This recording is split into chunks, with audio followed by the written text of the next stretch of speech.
A single paragraph from a unit buddy changed the veteran's claim outcome. It named the rollover, the date, and said the veteran couldn't lift full ammo boxes after that day. That short, factual note cost nothing and made the raiders see the connection. I'm Cameron Burrell. Welcome to the Veteran Benefits Reset podcast, where we help veterans and families take the next responsible step. Today, I'll show you how to produce lay statements that actually help a raider understand what happened and how it affected daily life. So, what makes a statement useful for a VA raider?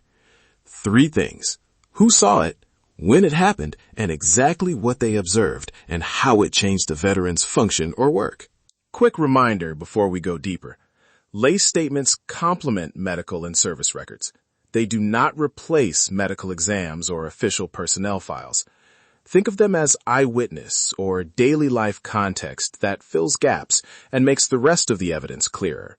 Who can write a reliable statement? Family members, unit mates, supervisors, civilian coworkers, and even medical staff who observed symptoms can all help.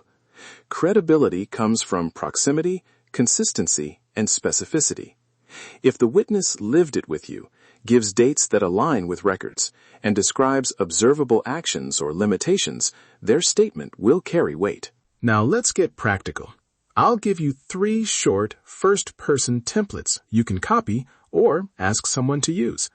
I'll read each one in 2 parts, so it's easy to follow. Template 1 is for a service incident. Start with who you are and your relationship to the veteran. Then name the unit or location and dates. Here's a simple fill-in. My name is blank. I served with blank in blank, from blank to blank. On or about blank, I witnessed blank. After the event, I observed blank.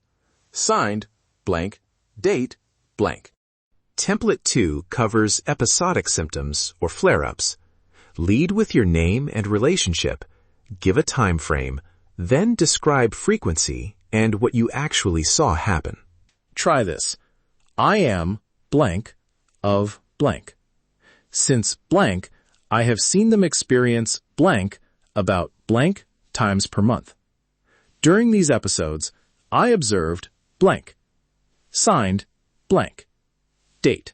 Template 3 is for daily work or functional impact. Say where you work together, what normal duties were, and then name the specific changes you observed. Example wording. I worked with blank at blank from blank to blank. Before blank, they did blank. After blank, I observed they could no longer blank, and supervisors adjusted tasks to blank. Signed blank, date. A quick tip about contact information. Witnesses can include a phone or email if they're willing, but it is not required. The statement should be readable and clearly dated. Let's talk about what weakens a statement. Vague timelines like a long time ago, hearsay such as they told me they were hurt, and legal conclusions like this proves service connection all hurt credibility. Keep the focus on first-hand, observable facts. Here's a short checklist you can read aloud when you hand a template to a witness. Date it. Sign it. Say your relationship. Give specifics. Use approximate dates if exact days aren't known. Avoid giving medical diagnoses unless you are a medical provider who treated or saw test results. About notarization. It is not required by VA in most cases. A notary can help if identity is an issue, but do not delay submitting a useful statement while waiting for notarization. Signed and dated is the essential part. Now a short walkthrough so you can hear how an actual paragraph comes together. Picture a veteran named Alex who slipped during a training exercise in 2014 and later couldn't climb ladders at work. A unit buddy might write, "My name is Sergeant Lewis. I served with Specialist Alex Johnson in Bravo Company in 2014. In April 2014, I saw Alex slip on wet pavement during night training and land on his right knee. After the fall, Alex could not climb the obstacle course without help and walked with a limp for several weeks. I observed these limits during garrison and later field exercises. Signed, April 5, 2024. When you add statements to your claim folder, Label them clearly. Example label: Buddy Statement, Lewis, 04/05/2024. Attach corroborating documents where you can.